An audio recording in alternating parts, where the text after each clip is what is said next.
ആശ്വാസം നേടാം. ഹൃത്തിനുള്ളിൽ ജീവൻ നൽകും വചനം, തിരുവചനം. പിതാവിൻ്റെയും പുത്രൻ്റെയും പരിശുദ്ധാത്മാവിൻ്റെയും നാമത്തിൽ. കരുണ്യവാനായ ദൈവമേ, വചനമയച്ച് സുഖപ്പെടുത്തുകയും വിശുദ്ധീകരിക്കുകയും ചെയ്യുന്ന കർത്താവേ, ജോലി തിരക്കിനിടയിൽ അല്പസമയം അങ്ങയുടെ തിരുവചനത്തിനു വേണ്ടി കാതോർക്കുന്ന ഞങ്ങളുടെ മേൽ കരുണയായിരിക്കുകയും ഞങ്ങൾക്ക് ആവശ്യമായ വചനം നൽകി ഞങ്ങളെ അനുഗ്രഹിക്കുകയും ചെയ്യണമേ. പിതാവിൻ്റെയും പുത്രൻ്റെയും പരിശുദ്ധാത്മാവിൻ്റെയും നാമത്തിൽ ആമേൻ. Praise the Lord. ഈ ദിവസം നമ്മൾ ഉൽപ്പത്തി പുസ്തകം അധ്യായം 1 28 ഒരു തിരുവചനം ധ്യാനിക്കുകയാണ്. ഉൽപ്പത്തി പുസ്തകം അധ്യായം 1 28. ദൈവം അരുളി ചെയ്തു, ദൈവം അവരിങ്ങനെ അനുഗ്രഹിച്ചു, സന്താന പുഷ്ടിയുള്ളവരായി പെരുകുവിൻ, ഭൂമിയിൽ നിറഞ്ഞ് അതിനെ കീഴടക്കുവിൻ. അതിന് മുമ്പേ പറയുന്നത് ദൈവം അവരെ ഇങ്ങനെ അനുഗ്രഹിച്ചു എന്നാണ് പറയുന്നത്. സന്താന പുഷ്ടിയുള്ളവരായി പെരുകുവിൻ, ഭൂമിയിൽ നിറഞ്ഞ് അതിനെ കീഴടക്കുവിൻ.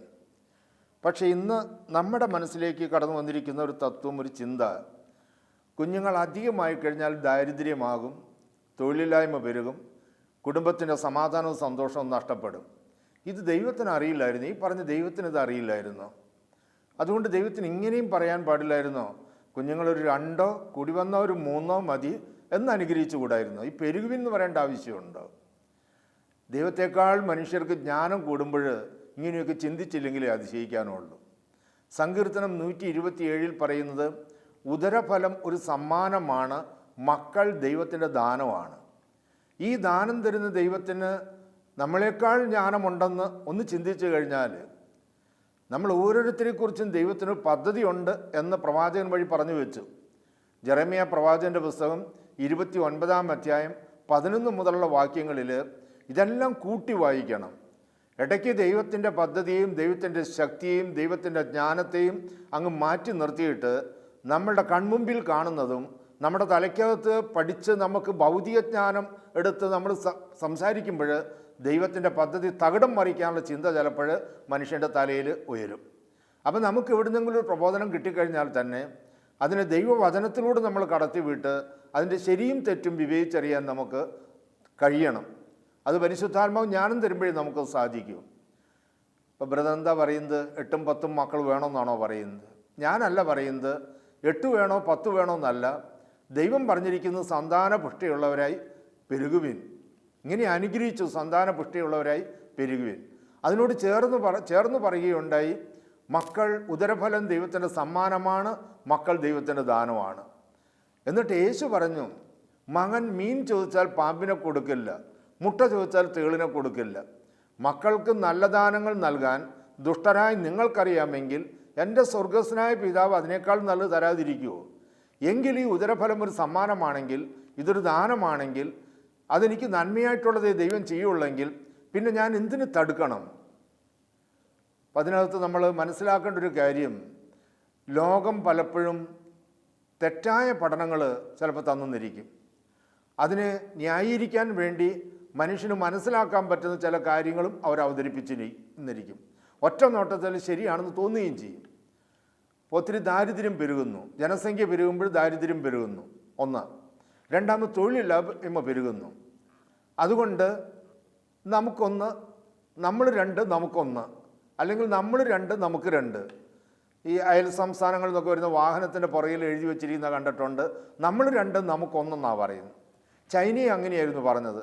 1ൽ കൂടുതലായി കഴിഞ്ഞാൽ ശിക്ഷയാണ്, 1ൽ കൂടുതൽ മക്കളുണ്ടായിക്കഴിഞ്ഞാൽ ശിക്ഷയാണ്. ഇപ്പോൾ ചൈനയുടെ കണ്ണ് തുറന്നു. അതായത് അവിടെ കുറേ വൃദ്ധന്മാരാണ്, ഇപ്പോൾ യുവജനങ്ങളില്ല, യൂത്തില്ല. അപ്പോൾ 2ആകാമെന്നായി. അതൊരനുഗ്രഹമാണ്, മക്കളുടെ അനുഗ്രഹമാണെന്ന് ചൈന മനസ്സിലാക്കി തുടങ്ങി. ഒരിക്കലും ദൈവത്തിൻ്റെ ദാനം ഒരു വ്യക്തി, ഒരു കുടുംബത്തിനോ ഒരു നാടിനോ രാഷ്ട്രത്തിനോ അത് ശാപമല്ല, അത് അനുഗ്രഹം തന്നെയാണ്. അപ്പം ഇങ്ങനെ ജനസംഖ്യ പെരുകിക്കഴിഞ്ഞാൽ ദാരിദ്ര്യം പെരുകില്ലേ? ആദ്യം നമ്മൾ മനസ്സിലാക്കേണ്ടത്, ജീവൻ്റെ തുടിപ്പ് ഒരു സ്ത്രീയുടെ ഗർഭപാത്രത്തിൽ ദൈവം ഒരു കുഞ്ഞിന് ജന്മം നൽകുന്നുണ്ടെങ്കിൽ ആ കുഞ്ഞ് ജനിച്ച് മരിക്കുന്നവരെ ഉണ്ണാനും ഉടുക്കാനുമുള്ളത് ഈ ഭൂമിയിൽ ഒരുക്കിയതിന് ശേഷമാണ് ദൈവം ഒരു സ്ത്രീയുടെ ഗർഭപാത്രത്തിൽ ഒരു കുഞ്ഞിന് രൂപം കൊടുക്കുന്നത്. പിന്നെ എന്തുകൊണ്ട് ധാരാളം പേര് പട്ടിണിയും ദാരിദ്ര്യവുമായിട്ട് കഴിയുന്നു? അപ്പോൾ അവിടെ നമ്മൾ ചിന്തിക്കേണ്ടത് എളുപ്പം ഇതാണ്. എളുപ്പത്തിൽ ചിന്തിക്കുന്നത് ജനസംഖ്യ കുറയ്ക്കുക, എന്നിട്ട് ജനിച്ചവർ സുഖമായിട്ട് ജീവിക്കുക. അതല്ല ചിന്തിക്കേണ്ടത്. ഭരണാധികാരികളും ചിന്തിക്കേണ്ടത് ഇന്നുള്ള വിഭവം, ഈ സമ്പത്ത് ഓരോ വ്യക്തിയിലേക്കും എങ്ങനെ എത്തിക്കാം. ഇന്നുള്ള ഭൂമിയിലുള്ള സമ്പത്ത്, അമേരിക്കയിലുള്ള സമ്പത്ത്, മറ്റ് രാജ്യങ്ങളിലുള്ള സമ്പത്ത്, ഇത് സൊമാലിയയിലെ പട്ടിണിപ്പാവങ്ങളിലേക്ക് എങ്ങനെ എത്തിക്കാം എന്ന് ചിന്തിച്ചാൽ ഇവിടെ എല്ലാവർക്കും ഭക്ഷണമുണ്ട്. അത് ബുദ്ധിമുട്ടുള്ള കാര്യമായതുകൊണ്ട് ഇത് എളുപ്പമുള്ള കാര്യമാണ്. ജനിച്ച ഞങ്ങൾ സുഖമായിട്ട് ജീവിക്കണം, ഇനി ആരും ജനിക്കേണ്ട. എന്തിനാണ് ഹെറോദീസ് കുഞ്ഞുങ്ങളെ കൊന്നത്? വല്ല പകയുണ്ടായിട്ടാണോ? അല്ല. എൻ്റെ സിംഹാസനം നഷ്ടപ്പെടും. ഒരു രാജാവ് നിൻ്റെ രാജ്യത്ത്, നിൻ്റെ നഗരത്തിൽ, നിൻ്റെ ഭരണത്തിന് കീഴിലുള്ള സ്ഥലത്ത് ഒരു രാജാവ് ജനിച്ചിരിക്കുന്നു. അങ്കലാപ്പായി എൻ്റെ സിംഹാസനം നഷ്ടപ്പെടും. ദൂതൻ വെളിപ്പെടുത്തിയ അനുസരിച്ച് കുഞ്ഞിനെയും കൊണ്ട് യോസേപ്പിതാവും മാതാവും സ്ഥലം വിട്ടു. അപ്പോൾ അവരെ ജ്ഞാനികൾ കബളിപ്പിച്ചു എന്നറിഞ്ഞപ്പോൾ 2 വയസ്സിന് താഴെ പ്രായമുള്ള കുഞ്ഞുങ്ങളെ അമ്മമാരുടെ മാറിടത്തിൽ വലിച്ചെടുത്ത് തുണ്ടം തുണ്ടമായിട്ട് വെട്ടിക്കൊന്നു. സിംഹാസനം ഉറപ്പിക്കാനാണ്. അതിൽ നിന്നധികം വ്യത്യസ്തമല്ല ഇന്നത്തെ കാഴ്ചപ്പാടും. ഉദരത്തിൽ വെച്ച് കശാപ്പ് ചെയ്യുന്നു. ജനിച്ച എനിക്കും എൻ്റെ മക്കൾക്കും സുഖമായിട്ട് ജീവിക്കണം, അതുകൊണ്ട് ഇനി പെരുകിക്കഴിഞ്ഞാൽ ഞങ്ങൾക്ക് ദാരിദ്ര്യമാണ്, കഷ്ടപ്പാടാണ്, സുഖിക്കണം. എൻ്റെ സിംഹാസനം നഷ്ടപ്പെടരുത്, എൻ്റെ ജീവിതസുഖം നഷ്ടപ്പെടരുത്. അതുകൊണ്ട് 1 മതി, 2 മതി. എന്നിട്ട് ഈ ഹെറോദീസിന് സിംഹാസനം ഉറച്ചായിട്ട് കാണുന്നില്ലല്ലോ ബൈബിളിൽ. അപ്പസ്തോല പ്രവർത്തനം 12 വായിക്കുന്നത്, അവൻ രാജകീയ വസ്ത്രങ്ങളണിഞ്ഞ് സിംഹാസനത്തിലിരിക്കുമ്പോൾ ഒരു ദൂതൻ വന്ന് അടിച്ചവനെ തറയിലിട്ടു, പുഴുക്കൾക്കിരയെ അന്തിശ്വാസം വലിച്ചെന്നാണല്ലോ ബൈബിൾ പറയുന്നത്. ദൈവത്തിൻ്റെ പദ്ധതിയെ തകിടം മറിക്കാൻ പഠിപ്പിച്ചിട്ട് അതനുസരിച്ചിട്ട് ആർക്കാ സുഖമായിട്ട് ജീവിക്കാൻ പറ്റുന്നത്? ദൈവം പറയാണ്, മക്കൾ ഉദരഫലം ഒരു സമ്മാനമാണ്, അതൊരു അനുഗ്രഹമാണ് മക്കൾ എന്ന് പറയുന്നത്. അപ്പോൾ പല കുടുംബങ്ങളും അവർ ഈ ചെറിയ ചെറിയ കാര്യങ്ങൾ ഉടക്കി കിടക്കുക. ഞാൻ അത് പ്രാർത്ഥിച്ചപ്പോൾ ഉറക്കം വന്നുപോയി, പള്ളിയിൽ ചെന്ന് പലപ്പം താമസിച്ചു പോയി. അതേസമയത്ത് ഇങ്ങനൊരു തെറ്റ് ചെയ്തിട്ടുണ്ടെങ്കിൽ അത് ചിലപ്പോൾ തെറ്റാന്ന് പോലും തോന്നിയിട്ടുണ്ടാവില്ല.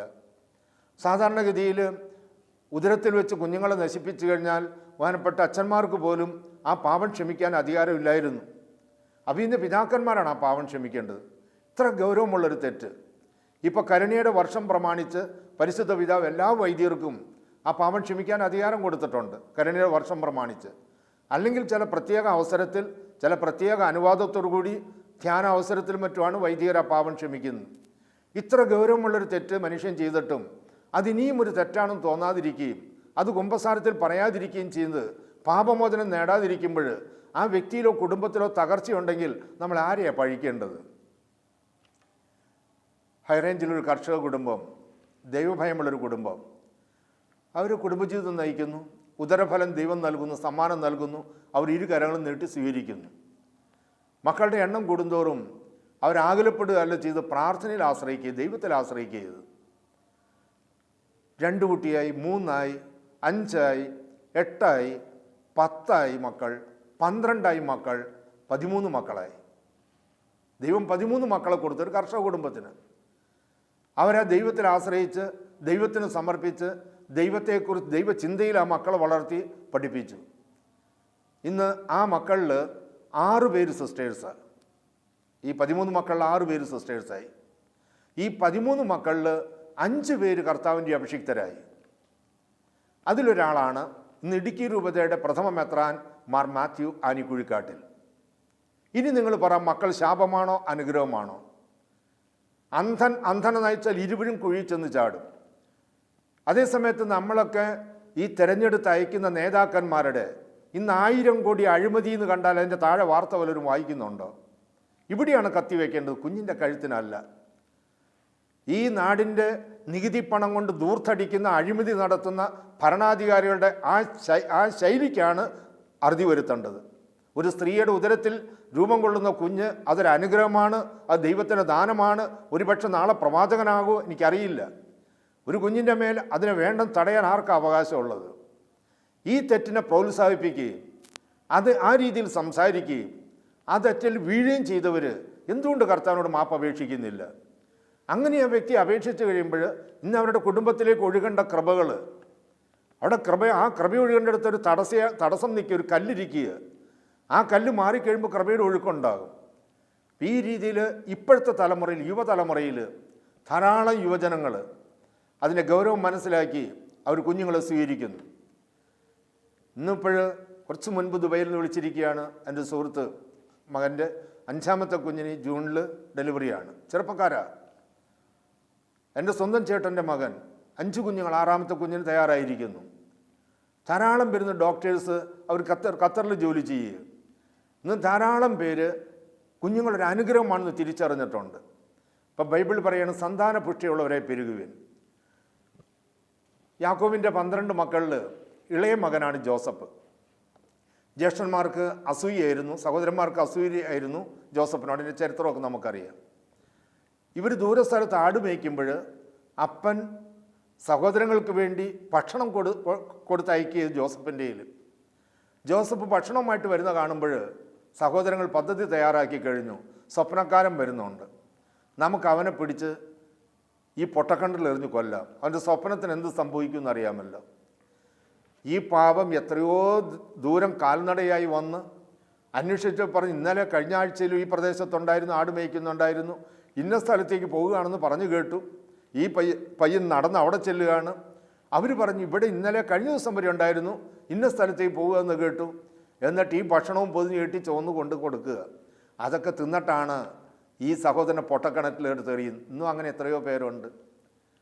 വിദേശ രാജ്യങ്ങളിൽ കിടന്ന് 48 ഡിഗ്രി ചൂടിൽ കിടന്ന് അധ്വാനിച്ച് കുടുംബത്തിലേക്ക് അയച്ചു കൊടുത്തൊക്കെ അനുഭവിച്ചതിന് ശേഷം ഇന്ന് ആ സഹോദരൻ ആ സഹോദരി കറിവേപ്പിലയായിരിക്കുന്നു, ഉപയോഗശൂന്യമായിരിക്കുന്നു. ഈ ജോസഫിനെ പൊട്ടക്കിണറിൽ ഇന്നും ആവർത്തിക്കുന്ന സംഭവമാണ്. അതിനുശേഷം പൊട്ടക്കിണറിൽ വലിച്ചെറിയുന്നു. അവിടുന്ന് ഒരു സഹോദരൻ്റെ പ്രേരണ കൊണ്ട് വീണ്ടും പൊക്കിയെടുക്കുന്നു. മിദിയാൻകാർക്ക് വിൽക്കുന്നു. മിദിയാൻകാർ ഫറവോയുടെ സൈന്യാധിപനെ മറച്ചു വിൽക്കുന്നു. ചെയ്യാത്ത തെറ്റിന് ജയിലിൽ പോകുന്നു. അവിടുന്നാണ് കർത്താവിൻ്റെ ജോസഫിനെ കുറിച്ചുള്ള പദ്ധതിയുടെ പൂർത്തീകരണം സംഭവിക്കുന്നത്. ഫറവോയുടെ രാജകൊട്ടാരത്തിലേക്ക് ആനയിക്കപ്പെടുന്നു. ഈജിപ്തിൽ ഫറവോ കഴിഞ്ഞാൽ 2ാം സ്ഥാനത്തേക്ക് ഉയർത്തപ്പെട്ടു ഈ ജോസഫിനെ. എന്തിനു വേണ്ടിയാണ് ഉയർത്തിയത്? അത് ജോസഫ് പറയുന്നുണ്ട്.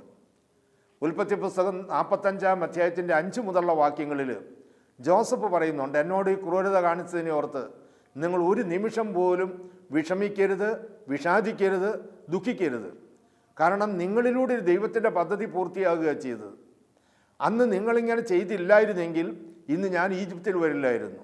ഇന്ന് ഈജിപ്ത് രാജാവ് കഴിഞ്ഞാൽ ഫറവോ കഴിഞ്ഞാൽ എന്നെ 2ാം സ്ഥാനത്തേക്ക് ദൈവം ഉയർത്തിയിരിക്കുന്നത് അത് അത്ഭുതകരമായ രീതിയിൽ നിങ്ങൾക്ക് ധാന്യം നൽകാൻ, ഭക്ഷണം നൽകാൻ, നിങ്ങളുടെ ജീവൻ നിലനിർത്താൻ വേണ്ടിയാണ്. അന്ന് ഈ ജോസഫിനെ കൊന്നു കഴിഞ്ഞിരുന്നെങ്കിൽ ഈ കുടുംബത്തിൻ്റെ അവസ്ഥ എന്താകുമായിരുന്നു? ഇതേപോലെ ചില കുടുംബം ദൈവത്തിൻ്റെ പദ്ധതിയെ തകിടം മറിച്ചിട്ട് ഇന്ന് അതിൻ്റെ ദുരന്ത ഫലങ്ങൾ അനുഭവിക്കുമ്പോൾ ദൈവത്തെ കുറ്റപ്പെടുന്നതിന് പകരം മുമ്പിൽ മുട്ടുമടക്കി കരുണയ്ക്ക് വേണ്ടി യാചിക്കുക. ഒരുപക്ഷെ എൻ്റെ കുടുംബത്തിൽ അങ്ങ് തന്ന ജോസഫായിരിക്കാം ഞാൻ അറിയാതെ നശിപ്പിച്ച് കളഞ്ഞത്. ആ ജോസഫിലൂടെ ആയിരിക്കാം എൻ്റെ കുടുംബത്തിന് അനുഗ്രഹം വരേണ്ടതായിട്ട് വന്നത്. ഞാൻ ആദ്യം പറഞ്ഞ ആ കുടുംബം, ആ മാതാപിതാക്കൾ സ്വപ്നത്തിൽ ചിന്തിച്ച് കാണുമോ? ഇതിൽ നിന്ന് 6 പേര് സിസ്റ്റേഴ്സാകും, 5 പേര് വൈദികരാകും, അതിനാൾ മെത്രാനാകും സ്വപ്നത്തിൽ അവർ വിചാരിച്ച് കാണുമോ? ഇത് കുടുംബജീവിതത്തിലേക്ക് വിളിക്കപ്പെട്ട ഓരോ ദമ്പതികളും മനസ്സിൽ കുറിച്ചിടേണ്ട കാര്യമാണ്.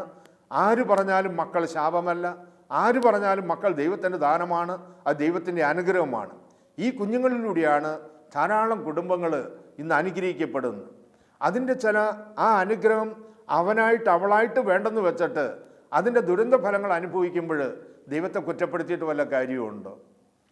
അതുപോലെ തന്നെ സാമുവേൽ പ്രവാചകൻ്റെ പുസ്തകം 1 സാമുവേൽ 16 സാമുവേൽ പ്രവാചകൻ്റെ 1 സാമുവേൽ 16 ഒരു രാജാവിനെ, ഇസ്രായേലിന് ഒരു രാജാവിനെ തിരഞ്ഞെടുക്കണം. ഓരോ മക്കളെ കൊണ്ടുവരിക അപ്പൻ. പ്രവാചകൻ പറയും ഇവനെ ദൈവം തിരഞ്ഞെടുത്തതല്ല, ഇനി നിനക്ക് മക്കൾ വല്ലവരും ഉണ്ടോ? ഇളയ മകനുണ്ട്, അവൻ ആട് മേയ്ക്കാൻ പോയത്, അവനെ കൊണ്ടുവന്നു. ദാവീദായിരുന്നു അത്, അഭിഷേകം ചെയ്തു. അപ്പം ദൈവത്തിനൊരു പദ്ധതിയുണ്ട്. അത് ജെറേമിയ 29:11 എഴുതിയിരിക്കുകയാണ്. നിങ്ങളെക്കുറിച്ചുള്ള പദ്ധതി എൻ്റെ മനസ്സിലുണ്ട്. അത് നിങ്ങളുടെ നാശത്തിനല്ല ക്ഷേമത്തിനുള്ള പദ്ധതിയാണത്. ഈ പദ്ധതി പുറമേ നിന്നൊരു വ്യക്തിക്ക് തകർക്കാൻ പറ്റില്ല. ദൈവത്തിന് എന്നെക്കുറിച്ചുള്ള ഈ ശുഭമായ പദ്ധതി എനിക്ക് തകർക്കാൻ പറ്റൂ. ജോസഫ് ഫറവോയുടെ സൈന്യാധിപൻ്റെ കൊട്ടാരത്തിൽ ജോലി ചെയ്യുമ്പോൾ ഫറവോയുടെ സൈന്യാധിപൻ്റെ ഭാര്യയ്ക്ക് ജോസഫിൽ മോഹം തോന്നുക, അടിമയിൽ മോഹം തോന്നുക. ജോസഫ് ആ സമയത്ത് അവൾക്ക് വശപ്പെട്ടിരുന്നെങ്കിൽ ജോസഫിനെക്കുറിച്ചും ജോസഫിലൂടെ ഇസ്രായേൽ ജനത്തെക്കുറിച്ചുള്ള ദൈവത്തിൻ്റെ പദ്ധതി അവിടെ തകിടം മറിയുമായിരുന്നു. അപ്പം അതുകൊണ്ടാണ് ഞാൻ പറയുന്നത്, എനിക്ക് എല്ലാ മക്കളെക്കുറിച്ചും ദൈവത്തിന് ശുഭമായ ഭാവിയുണ്ട്, ഒരു പദ്ധതി ആസൂത്രണം ചെയ്തിട്ടുണ്ട്. ഈ പദ്ധതി എൻ്റെ എതിരാളികൾക്ക് തകർക്കാൻ പറ്റില്ല, പിശാചിനും തകർക്കാൻ പറ്റില്ല. പിശാചിന് എന്നെ ദൂരെ നിന്ന് പ്രലോഭിപ്പിക്കാനേ പറ്റൂ, അവനെന്നെ പ്രലോഭിപ്പിക്കാനേ പറ്റൂ. ഞാൻ അവൻ അനുവാദം കൊടുക്കാതെ അവൻ എൻ്റെ ഉള്ളിലോ ദൈവിക പദ്ധതിയിലോ നുഴഞ്ഞു കയറാൻ അവന് സാധിക്കില്ല. അതുകൊണ്ട് വിശുദ്ധ ഗ്രന്ഥം പറയുകയാണ്, നിങ്ങൾ സന്താന പുഷ്ടിയുള്ളവരായി പെരുകുവിൻ, ഈ ഭൂമിയെ കീഴടക്കി ഇതിൽ നിറഞ്ഞു വസിക്കുവിൻ, ദൈവം അനുഗ്രഹിക്കുക അവരെ.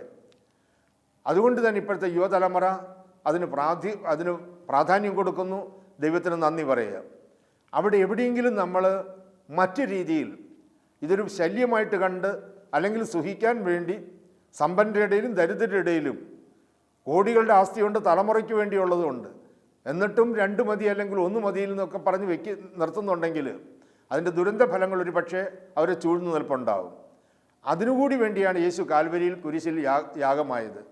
ആ വ്യക്തി അനുദപിച്ച് തെറ്റിപ്പോയി കർത്താവ് എന്ന് അംഗീകരിക്കുകയും അതിന് മാപ്പ് ചോദിക്കുകയും ചെയ്യുമ്പോൾ നഷ്ടപ്പെട്ടു പോയ സകലതിനെയും കണ്ടെത്തി രക്ഷിക്കാൻ വന്ന യേശുവിൻ്റെ കാരുണ്യം ആ തെറ്റ് അംഗീകരിച്ച് ക്ഷമ ചോദിക്കുന്ന നിമിഷം മുതൽ ആ വ്യക്തിയിലേക്ക്, ആ കുടുംബത്തിലേക്ക് കടന്നു വരുന്നു, അവരനുഗ്രഹിക്കപ്പെടാൻ തുടങ്ങുന്നു. അതുപോലെ ഇനി വിവാഹവേദിയിലേക്ക് കടന്നു വരാനിരിക്കുന്ന യുവതി യുവാക്കൾ ഈ തിരുവചനങ്ങൾ മനസ്സിൽ ഉറപ്പിക്കുക. ഇത് ദൈവത്തിൻ്റെ സൃഷ്ടി കർമ്മത്തിൽ പങ്കുചേരാനുള്ള മഹനീയമായൊരു വിളിയാണ് വിവാഹമെന്ന കുദാശയിലൂടെ ദൈവം തന്നിരിക്കുന്നത്. ദൈവം നമ്മളിൽ നിന്ന് ആഗ്രഹിക്കുന്നത് ദൈവഭക്തരായ മക്കൾക്ക് ജന്മം നൽകി അവരെ ദൈവവിശ്വാസത്തിൽ വളർത്തുക എന്നുള്ള കടമയാണ് മാതാപിതാക്കളിൽ നിന്ന് ദൈവം പ്രതീക്ഷിക്കുന്നത്. ഇനി തൊഴിലില്ലായ്മ പെരുകും, ജനസംഖ്യ ഏറിയാൽ തൊഴിലില്ലായ്മ പെരുകും. നമ്മൾ ഭാരതത്തിൽ ഇപ്പോൾ ചെന്നൈയിൽ നിന്ന് ഡൽഹിയിലേക്ക് ട്രെയിനിൽ പോകുകയാണെങ്കിൽ ഒരു ഗ്രാമം വിട്ട് കഴിഞ്ഞാൽ പിന്നെ ചിലപ്പോൾ 2, 2.5, 3 മണിക്കൂർ 4 മണിക്കൂർ ട്രെയിൻ 100, 110 കിലോമീറ്റർ സ്പീഡിൽ ഓടുക. ഒരു മനുഷ്യൻ്റെ തലവട്ടം കാണാൻ അവിടെ ഇല്ല. കനകം വിളയിക്കാൻ കഴിവുള്ള മണ്ണ് അവിടെ കിടപ്പുണ്ട്. ഈ മണ്ണ് ദൈവത്തിന് വേണ്ടി, മനുഷ്യന് വേണ്ടി ദൈവം തന്നതാണ്. ഇവിടെ ആവശ്യത്തിന് മഴ പെയ്യുന്നുണ്ട്. ആ മഴവെള്ളം സംഭരിക്കാനുള്ള സാമ്പത്തിക ശേഷി രാഷ്ട്രത്തിനുണ്ട്. അത് കനാല് വഴി ഭൂമിയിൽ എത്തിച്ചു കഴിഞ്ഞാൽ അവിടെ കനകം വിളയുന്ന മണ്ണ്. എന്നിട്ട് എങ്ങനെ തൊഴിലില്ല എന്ന് പറയുന്നത്? എല്ലാ AC റൂമാണോ ലക്ഷ്യം വയ്ക്കുന്നത്? എങ്കിൽ തൊഴിലില്ലായ്മ ഉണ്ടാകും. എല്ലാം AC റൂമിൽ നിന്ന് തൊഴിൽ മാത്രമാണ് തൊഴിലായിട്ട് കരുതുന്നത് കണ്ടാൽ തൊഴിലില്ലായ്മ ഉണ്ടാകും ഈ ഭൂമിയിൽ. അതുകൊണ്ടാണ് ഞാൻ ആരംഭത്തിൽ പറഞ്ഞത്, ഒരു കുഞ്ഞ് ജനിച്ച് മരിക്കുന്നവരെ ഉണ്ണാനും ഉടുക്കാനുമുള്ളത് ദൈവം ഭൂമിയിൽ ഒരുക്കിയിട്ടുണ്ട്.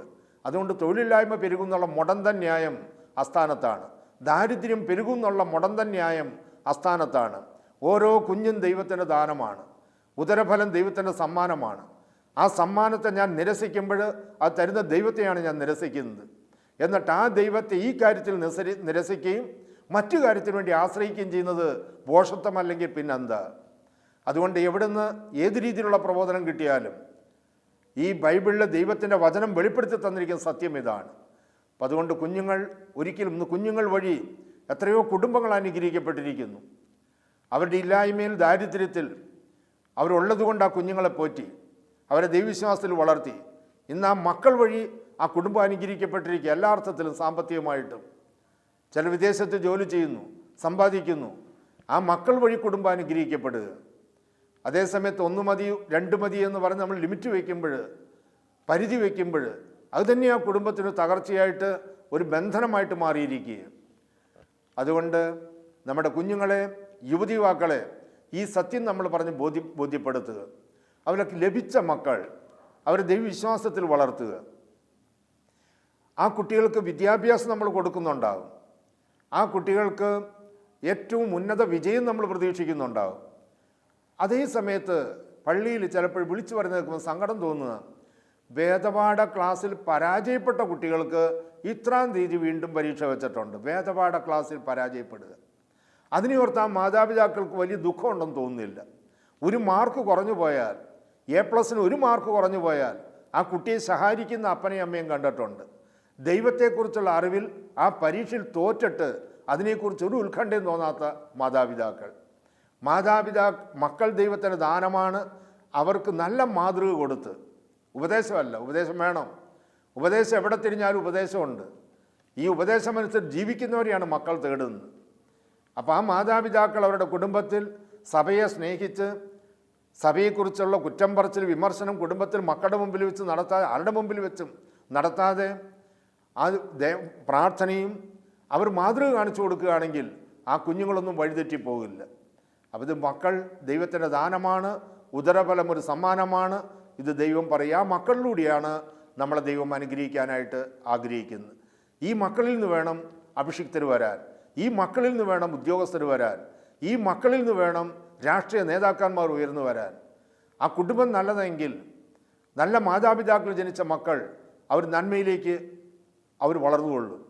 അപ്പോൾ നാടിൻ്റെ അനുഗ്രഹമാണ്, കുടുംബത്തിൻ്റെ അനുഗ്രഹമാണ് മക്കളെന്ന് പറയുന്നത്.